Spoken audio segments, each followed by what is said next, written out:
विपिन, कुछ नाम ऐसे हैं इन तीनों ही राज्यों में, कुछ नाम ऐसे हैं जो चौंकाते हैं, खासकर दो नाम। एक तो कैलाश विजयवर्गीय, दूसरा नाम ज्योतिरादित्य सिंधिया।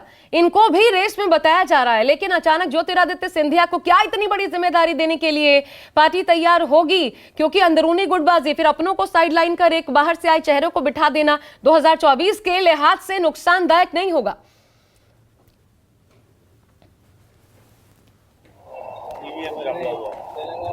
बिल्कुल, देखिए बिल्कुल आशा, जिस तरह से ज्योतिरादित्य सिंधिया की बात की जाए तो ज्योतिरादित्य सिंधिया जब बीजेपी में आने के बाद उन्होंने सरकार बनवाई थी मध्य प्रदेश में 2020 में जो घटनाक्रम देखने को मिला था, तब से ज्योतिरादित्य सिंधिया को जो पद दिया गया है वो केंद्र में मंत्री के तौर पर। लेकिन अभी की जो नाम जो चल रहा है ज्योतिरादित्य सिंधिया, क्या उसके कई मायने भी देखे जा रहे हैं। एक तरफ देखा जाए तो बीजेपी में अभी ज्योतिरादित्य सिंधिया को ज्यादा वक्त नहीं हुआ, राजनीतिक तौर पर वो कांग्रेस के साथ ज्यादा वक्त रहे हैं, और ऐसे में अगर बीजेपी के शीर्ष नेताओं की बात की जाए या बीजेपी के एक जो नेता हैं, कार्यकर्ता, उनके बीच में अगर ज्योतिरादित्य सिंधिया को अगर आगे रखते हैं बतौर सीएम, तो यहाँ कहीं ना कहीं बीजेपी के अंदर ही विद्रोह की स्थिति हो सकती है, ऐसा माना जा रहा है। क्योंकि अभी सिंधिया को थोड़ा वक्त लगेगा इस पद तक पहुंचने के लिए, लेकिन जाहिर सी बात है कि चौंकाने वाले काम हाईकमान हमेशा से करते रहे हैं, और ऐसी स्थिति में इस नाम पर भी इसलिए चर्चा हो रही है। दूसरी बात कैलाश विजयवर्गीय की। कैलाश विजयवर्गीय के जो बयान आए हैं, चाहे वो चुनाव के दौरान जब उनको टिकट दिया गया था उस वक्त उन्होंने कहा था कि वो सिर्फ विधायक बनने नहीं आए, उनको एक बड़ा पद मिलने वाला है।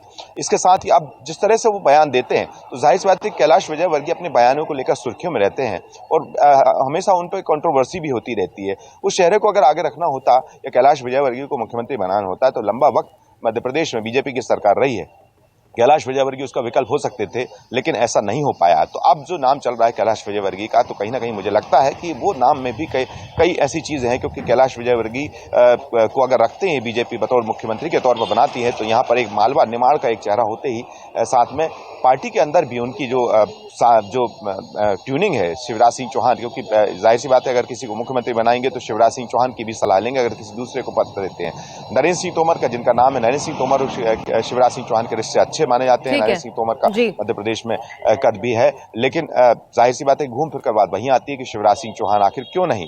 शिवराज सिंह चौहान लगातार जिस तरह से संकेत दे रहे कि कल छिंदवाड़ा पहुंचना और आज श्योपुर जाना, तो ये वो जगह है जहां पर मैं आपको बता दूं कि छिंदवाड़ा पर का जो प्रभार दिया गया था वो प्रहलाद पटेल को दिया गया था, लेकिन छिंदवाड़ा की 7 की 7 सीटें बीजेपी यहां पर हार गई। कमलनाथ का गढ़ है, यहां बहुत कोशिश की बीजेपी ने, लेकिन 7 की 7 सीटें जैसे पिछले बार चुनाव के नतीजे आए थे इस बार भी बीजेपी के पक्ष में नहीं आए। श्योपुर का प्रभार, ये जानकारी मिल रही है कि वो नरेंद्र सिंह तोमर के पास था। श्योपुर की सीटें भी बीजेपी हारी है जहां पर शिवराज सिंह पहुंचेंगे, लेकिन इन सीटों के साथ साथ 2024 का जो संकेत देना बार बार शिवराज सिंह चौहान का मंच पर जाकर, जो आप अभी बता रहे थे कि हम 29 की 29 कमल की मालाएं पहनाएंगे, तो एक मैसेज है कि अभी काम खत्म नहीं हुआ है, अभी काम और शुरू होगा। शिवराज सिंह चौहान का भले ही नाम ना आ रहा हो, लेकिन जिस तरह के जो बॉडी लैंग्वेज उनकी बताती है कि मुझे लगता है कि शिवराज सिंह चौहान से बेहतर विकल्प अभी की स्थिति में बहुत हो गया, 5 दिन हो गए, इसलिए उम्मीद की जानी चाहिए कि आज, जैसा कि गौरव भी कह रहे थे, विपिन की कोई नाम तो सामने आ जाइए। अटकलबाजियों का जो बाजार है इस पर तो न जाने क्या क्या हो रहा है, क्योंकि एक नोटिस ऐसा सामने आ गया जिसे बीजेपी ने बाकायदा ट्विटर पर पोस्ट किया, बताया कि ये फेक है। उसमें मध्य प्रदेश, यहां तक कि राजस्थान के मुख्यमंत्रियों के नाम तक और बीजेपी का ही नोटिस था, वो जारी किया गया था। बाद में पार्टी ने बताया कि नहीं, ये फेक था। तो ऐसी तमाम चीजें हो रही हैं और इस पर विराम लगना जरूरी है, क्योंकि अगर ऐसा होता है तो इससे सिर्फ और सिर्फ पार्टी को नुकसान होगा। ये बीजेपी बखूबी समझती होगी। मैं जयपुर का रुख करती हूं, एक बार फिर केजे श्रीवत्सन हमारे साथ है। श्रीवत्सन, 2 नाम यहां भी, एक दिया कुमारी नहीं है, अगर एक्सपीरियंस के लिहाज से देखा जाए नहीं है। दूसरा, क्या उनके पास इतना अनुभव है कि सबको साथ लेकर के चल पाए? बड़े चेहरे हैं पार्टी में, क्या वो उनकी सुनेंगे? दूसरा, एक गैर विधायक भी क्या सीएम पद की रेस में हो सकते हैं? क्योंकि ओम बिरला एक ऐसा चेहरा है जो शायद सर्वमान्य हो, जिनकी संग से भी करीबी है और सबके पसंदीदा, इस तरीके से भी उनको जाना जाता है। जी देखिए, न केवल ओम बिड़ला, ओम माथुर का नाम भी शामिल है, अश्विनी वैष्णव का नाम भी इसमें शामिल है, जो गैर विधायक हैं। इनका भी किस्मत खुल सकता है, क्योंकि पीएम नरेंद्र मोदी को फैसला लेना। जहां तक दिया कुमारी की बात है, दिया कुमारी के सबसे पॉजिटिव पॉइंट यही है कि साल 2013 में उन्हें राजसमंद से सबसे पहले विधायक का टिकट दिया गया था, बहुत अच्छे बहुमत से जीत के आई थी विधानसभा में। उसके बाद साल 2019 में जब वे चुनाव जीती थी लोकसभा का, तो उनकी जगह बदल दी गई थी, राजसमंद से चुनाव जीती थी। अब जयपुर आई है, जयपुर से भी सबसे ज़्यादा वोटों से उन्होंने चुनाव जीता है। तो 3 अलग अलग जगहों पर उन्होंने अपनी काबिलियत साबित की है, अपना दमखम दिखाया है। और सबसे अच्छी बात यह है कि यदि राजस्थान में गिने चुने बीजेपी के यदि प्रत्याशियों की बात करूं जो चुनाव लड़ रहे थे, एक एक गली में जाकर वोट मांगने वाली, पैदल हाथ जोड़कर गलियों में वोट मांगने वाली दिया कुमारी ही थी। तो उनका नाम सबसे आगे इसमें शुमार है, क्योंकि वे केवल रोड शो नहीं करती थी, गाड़ी में बैठ के वोट नहीं मांगती थी या कार्यकर्ताओं की बैठक नहीं करती थी, बल्कि गली मोहल्ले में भी जाने लगी, लोगों को देखने लगी और उन्होंने काफ़ी कुछ कराया। अभी अगर देखा जाए तो राजसमंद में रेल मार्ग का एक बड़ा प्रोजेक्ट उन्होंने मंजूर करवाया बतौर सांसद के तौर पर, जो वह अपने इलाके के लिए करा सकती थी। तो इतना तो तय है कि दिया कुमारी के पास राजनीतिक अनुभव भी आ गया है विधायक और सांसद के रूप में। अब जहाँ तक ये बात है कि क्या वो सबको साथ लेकर चल सकती है, जातिगत समीकरणों को साध सकती है, तो अभी इसके लिए बीजेपी हाईकमान यही चाहेगा कि उन्हें थोड़ा सा वक्त वेट एंड वॉच की स्थिति में रखा जाए, थोड़ा और परिपक्व किया जाए, ताकि वे मजबूती से राजस्थान में पार्टी को संभाल सके। तो ऐसा लग रहा है कि फिलहाल जल्दीबाजी में उन पर दाव नहीं खेला जाएगा, क्योंकि वैसे भी बीजेपी हाईकमान के पास इस बार काफी सारे नाम हैं, उन्हीं नामों में से एक चुनना है। और यदि वसुंधरा राजे अगर मैं और बढ़ाऊं श्रीवत्सन, तो मीना, क्योंकि फिर वसुंधरा का क्या होगा? अगर मान लीजिए वो कांटों भरा ताज नहीं बनेगा, क्या वसुंधरा राजे सिंधिया दिया कुमारी के सामने उनकी पोजीशन क्या होगी? फिर वो उनको मान्य होगा? उनको कैसे मैनेज करेंगे? आगे के लिए मुश्किलें नहीं हो जाएंगी? नहीं, ये सिर्फ वसुंधरा राजे के लिए बात नहीं है आशा, ये बहुत सारे ऐसे विधायक हैं, वरिष्ठ विधायक हैं, और यहाँ तक कि कुछ विधायकों के स्टेटमेंट भी आए, जिनमें कालीचरण सराफ का एक वीडियो भी वायरल हुआ राजस्थान में, कि दिया कुमारी जो है वो अभी बहुत नौसिखिया है, मतलब नई है राजनीति में, और मुख्यमंत्री की कुर्सी पर जिन्हें देखना चाहते हैं लोग, वो ऐसा लीडर होना चाहिए जिसके पास अनुभव हो। जहां तक वसुंधरा राजे का सवाल है आशा, अगर वसुंधरा राजे को मुख्यमंत्री नहीं बनाया जाता है तो इसका मतलब पहले से उनके साथ ये स्पष्टता पार्टी में होगी कि उन्हें किसी राज्य का राज्यपाल बनाया जाए या केंद्र में उन्हें सेटल किया जाए, किस तरह किया जाए, लोकसभा चुनावों में उनके बेटे का क्या भविष्य होगा। क्योंकि पिछले दिनों उनका जो एक बयान आया था वो ये भी इंगित कर रहा था कि उनके बेटे का भविष्य झालावाड़ में क्या हो सकता है, क्या होगा, क्या पार्टी परिवारवाद के नाम पर जो हमले दूसरों पर कर रही है, तो क्या उसका शिकार वसुंधरा राजे के बेटे भी हो सकते हैं। इन तमाम कयासों के बीच में वसुंधरा राजे बहुत अनुभवी हैं आशा, और वो जानती हैं कि राजनीति में उन्हें अगर आज की जो तस्वीर है, आज की जो स्थिति है, उससे कैसे निपटना है। भले ही शक्ति प्रदर्शन उन्होंने किया, लेकिन एट द सेम टाइम उन्होंने प्रधानमंत्री को पूरा क्रेडिट भी दिया है कि क्योंकि ये सच है, वो भी जानती हैं कि अभी परिस्थितियां उनके पक्ष में नहीं है, लेकिन संघ भी कहीं ना कहीं उनके प्रति, उनके साथ, अगर हम कहें मोहन भागवत भी उनके पक्ष में ज्यादा जा सकते हैं अगर उनकी सुनी गई, मोहन भागवत की सुनी गई। लेकिन आज का दिन आशा जो बढ़ेगा आगे वो है कि ऑब्जर्वर्स की नियुक्ति होना, ऑब्जर्वर्स का राजस्थान आना, जयपुर आकर ऑब्जर्वर्स का बैठक करना। अब सिलसिला इस तरह से बढ़ेगा, कल तक ऑब्जर्वर्स की बैठक हो जाए और उसके बाद विधायक दल की बैठक।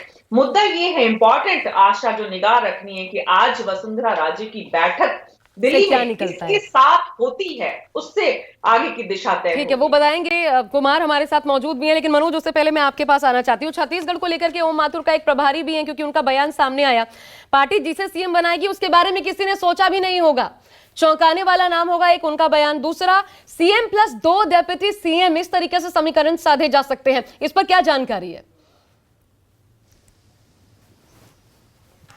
देखिए, बिल्कुल इस बात की चर्चा पिछले 2 दिन से बहुत जोरों पर है कि तमाम जो लोगों के नाम सामने आ रहे हैं उससे इतर कोई ऐसा नाम भी सामने आ सकता है जो विधायक नहीं है और जो आरएसएस के बैकग्राउंड का हो, और इस आधार पर भी कई तरह के कयास लगाए जा रहे हैं।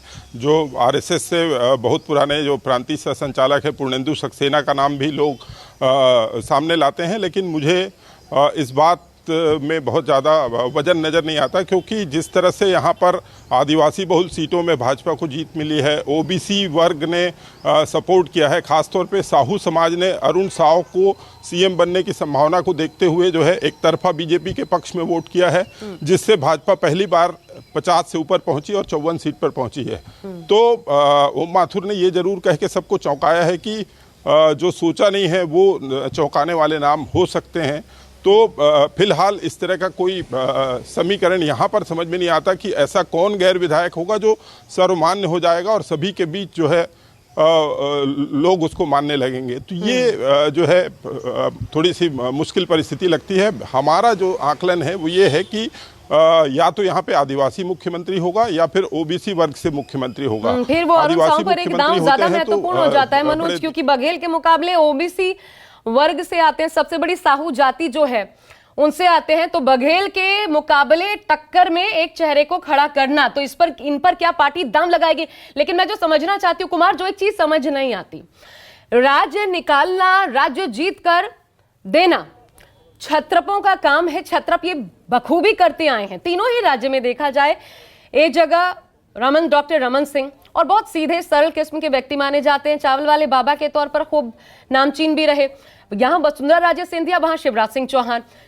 तो क्षत्रप अगर स्टेट निकाल के दे रहे हैं, भले वो मोदी मैजिक कहा जाए, लेकिन अगर मजबूत है अपने गढ़ में जिसका फायदा पार्टी को मिलता है, तो इनको साइडलाइन करने के क्या कारण हो सकते हैं और ऐसी जरूरत क्यों है पार्टी को, क्यों इन्हीं को आगे नहीं बढ़ाया जा रहा?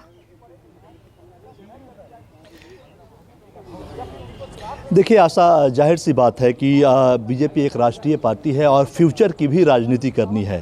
क्षत्रप के हाथ में ही अगर सब दिन कमान होगा तो फिर आगे की जो नई जनरेशन है वो राजनीति में उभर नहीं पाएगी और एक वक्त ऐसा आएगा जब आपको जब क्षत्रप किनारे होंगे या उनकी उम्र होगी या उनकी राजनीति ढलेगी, लोगों का विश्वास उनसे टूटेगा या मन भरेगा। राजनीति में मन भी बढ़ता है, ये भी कहा जाता है। तो वैसे उस वक्त में आपके पास कोई ऐसा चेहरा नहीं होगा जो आपको राज्य जीत कर ला कर दे। इसलिए नए चेहरों को उभारना और नई लीडरशिप को डेवलप करने का काम बीजेपी अभी कर रही है। और तमाम राज्यों में आपने बीजेपी में अक्सर चर्चा होती है दो लोगों की, मनोहर लाल खट्टर और त्रिवेंद्र सिंह रावत। ये कहा जाता है जब भी मुख्यमंत्री के बारे में अगर किसी नेता से बात करेंगे उनको जानकारी ना हो तो वो सीधा कहते हैं कि खट्टर मार्का या त्रिवेंद्र सिंह रावत मार्का कोई आएगा। इसलिए जो लगातार ये चर्चा चल रही है कि नया चेहरा कोई ऐसा आ सकता है जो कि सबको स्वीकार्य हो। अमूमन ये होता है कि जब बड़े चेहरों में लड़ाई हो, जहां आपको मध्य प्रदेश में बड़े बड़े दिग्गज दिख रहे हैं, राजस्थान में दिया कुमारी और